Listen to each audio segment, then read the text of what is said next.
What's up, guys? Penny. It's been really busy the last couple of weeks, and I completely missed Joe Rogan talking about Charlie Kirk, his death, and also the commentary from Andrew Schultz, who is a comedian that I really like and enjoy, and it's really funny, and you agree with him and disagree with him on stuff, and yeah, he seems like an interesting cat. I can tell you this as Charlie's friend, that Charlie really wanted to go on Joe Rogan's podcast and never got the chance to. And so Joe Rogan talking about Charlie, I think, is newsworthy and important, and also what they say is pretty remarkable here in this interview. And this is a Joe Rogan episode that dropped 3 days ago, and it includes, again, legendary comedian Andrew Schultz, who's just one of the more popular and interesting comedians in the world. And they both have a profound take on what happened to Charlie, and more importantly, how people are reacting to it. The take is effectively this, that it proves that we live in two different worlds. It proves that there are different planes, and that people are flattened into a two-dimensional version of themselves to either be loved by one side or hated by one side, and no one is allowed to be human anymore. Here's Andrew Schultz talking about this realization. Wild times. Mm-hmm. Mm-hmm. Wild times when people celebrate people getting killed now. Like, that never happened before. Like, even when someone bad got killed before, you're like, oh, wow, that's kind of crazy. I've been thinking a lot about this. Yeah. And I think that, like, I don't think we all exist in the same reality anymore. Not on some multiverse shit, right. But, like, just, like, how we see the world. Yes. Yes. And it's, like, especially with Charlie's death, because I was in Australia when it happened, so, like, I had time. Like, I wasn't doing pods, I wasn't doing stand-up, I'm just, like, sitting around in a trailer all day this movie, so I, like, started watching, like, a bunch of his stuff. Also, I want to say he did something really cool. Like, I didn't really know him, but, like, you DM'd a couple times, but he saw a headline about me once, and he DM'd me. And, like, I don't even have a relationship with this guy. He goes, this headline looks a little weird. Like, I know we don't really know each other, but, like, is this what you meant? And, like, there are people who I know I've considered colleagues that haven't even afforded that to me. Yeah. They just ran with a headline and, like, made a video, got clicks, views, or whatever like that. Right. Like, this guy I don't even know hits me up and goes, is this what you meant? Yeah. Very cool. I met him once at a gun range. Oh, really? Yeah, I met him at Terran Tactical. So I was down there training. You know, do you know what Terran Tactical is? This is the one where you see, like, a lot of, like, yes. celebs. The one where you see celebs. He trained Keanu Reeves for John Wick. He's the man. Like, Taron Butler is, like, a multiple-time world champion shooter of those, you know, the events that they have where it's timed or a shooter ready. Yeah. So I met him there. He seemed like a real nice guy. You know, I didn't know anything about him back then. I didn't know much about his beliefs and views that were controversial until after he got killed. And then people started sending me stuff. And I was like, okay, what's the context of this? He shouldn't have said it that way. There was some ones that we've talked about before. One specifically, you know, but look, the fucking guy, first of all, was 31 years old. Yeah. All right. When I was 31, thank God there wasn't like Twitter, or especially when I was 21. Oh my God, thank God. Yeah. Thank God. You know, judging like that. That's like that Nick Fuentes kid. He's like 26. Like, thank God. It didn't exist when I was fucking 21. Dude, yeah. I was a fucking moron. I was a complete moron, like most people, especially if you grow up around morons. Yeah. But I think he said a few things that if I was his friend, I would say, don't say it like that. I know what you're trying to say, but don't ever say, when I go into a cockpit, I hope that the pilot, if he's black, is qualified. I know what you're trying to say. You shouldn't hire underqualified pilots. Yeah. But saying it like that, just because of the color of their skin. He's probably not hanging out with black people, not knowing how offensive that's going to be for them. How you got to go, that's not what I meant. Like, you got to, that's not what I meant before you say it. Yeah. You got to run it through the filter. Like, what am I trying to say? Yeah.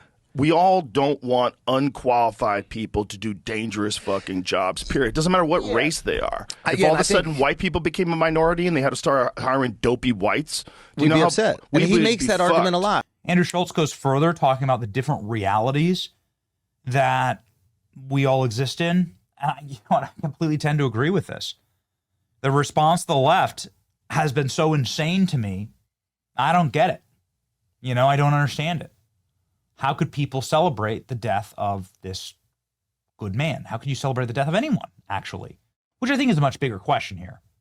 but it's because we live in different realities. Like he makes it with sports. You know, he's like, all right, if the NFL is going to be 50% black and, you know, like, so, but again, like the context is taken out. Yes. And I think that's what happened. Like the algorithm flattens all of us into a two-dimensional person. And like only the views that tap into, you know, your biggest insecurities, your biggest fears, not the views, only like the lines we say or the videos, whatever, that tap into those things. Or what terrible things you want confirmed. Exactly. Yeah. The things you won't confirm. Like that's what the algorithm does. And like, I realized it when I was doing like a promo tour for Life, my last special, right? I would go on a couple pods that like, and like maybe like 10, 15, 20 minutes into the conversation, I would realize like, oh, wow, they have a very different view of me than me. The New York Times one. No, well, the New York Times one, I was like expecting it for sure. But even when I went on Dax's podcast, Dax knew me. But his co-host, I was like, oh, she has an idea of me that's like cultivated by the internet and headlines. Cartoonish. Exactly. And it's just a flattened version, right? It's like there's really no humanity in it. It's just these are the things that people are saying that I'm saying with no context. Right. And then you just create an archetype. And like, I think in a lot of ways, that's the Charlie thing to the furthest extreme, right? It's just like, if you're on the right, there's one version of Charlie. If you're on the left, there's another version of Charlie. Right. And when he died, this person that you saw as like a good, God-fearing man, you're like heartbroken by it. And then on the left, this person you saw that was like bigoted or hateful, you're like, okay, I'm not really heartbroken by it. Some people are even crazy enough to be like, he deserved it, or this is what you get, right? But they can only have that feeling if he's completely dehumanized the version of him that they see all the time. Mm-hmm. That happens to you. It happens to me. It happens to like anybody who's on the internet talking, you know, for a few hours a week. And when I saw that shit, and especially I saw like this visceral reaction to Charlie, that's what sows the insanity in the country, because the people on the left are seeing the people on the right be heartbroken, but they're like, why are you heartbroken over this guy who's a bigot? And the people on the right are seeing the people on the left celebrating. They're like, why are you celebrating the death of this God-fearing family man? And both sides just think each other is absolutely insane. Yeah. When in reality, he's neither of those cartoons. Right. Right? Yeah. Yeah, I mean, like, for us to have any semblance of a nation, we have to have a shared reality. And I think this is getting to a really great point. There is no shared reality now between the right and the left, depending how far down the rabbit hole you want to go. I like, call me a romantic, but I remember the 90s where it seemed like we had more in common and we agreed on more than we disagreed on. At least we loved America more than we hate each other. But that just doesn't seem to be the case anymore. You know, if you can celebrate the death of Charlie Kirk, well, then, like, really, what won't you do? You know? What won't you do? Joe Rogan has talked about Charlie Kirk before. He talked about how Charlie Kirk opened his eyes to the hatred of the left and to just how dark stuff has gotten. I don't want to be nihilist here. I certainly don't want to black pill anyone. But I just think these kind of conversations are important. And at the very least, they start something, somewhere. Here we go.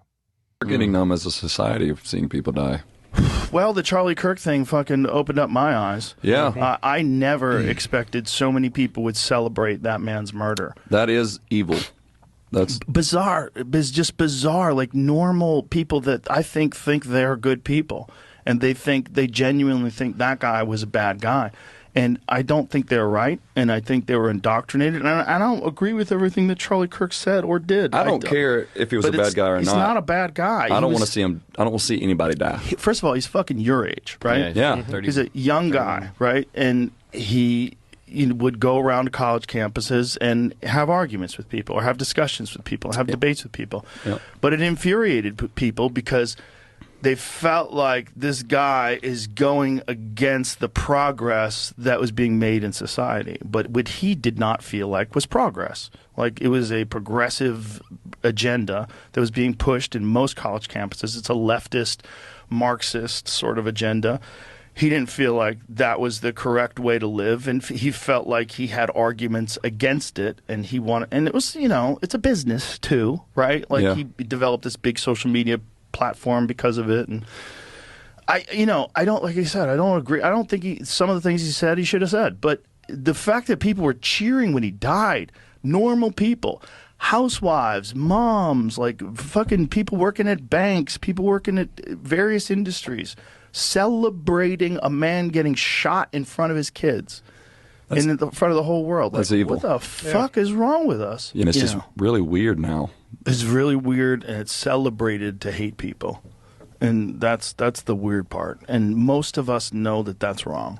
And that's why, like, when this Charlie Kirk thing happens, there's a giant blowback. And most people recognize, like, hey, as a collectively, as a society, this is not right. Regardless of whoever that person is, whether that person's on the left or the right, they just got shot in front of the whole world. It's not a thing to celebrate ever. And especially when you're seeing people on the left that are supposed to be progressives.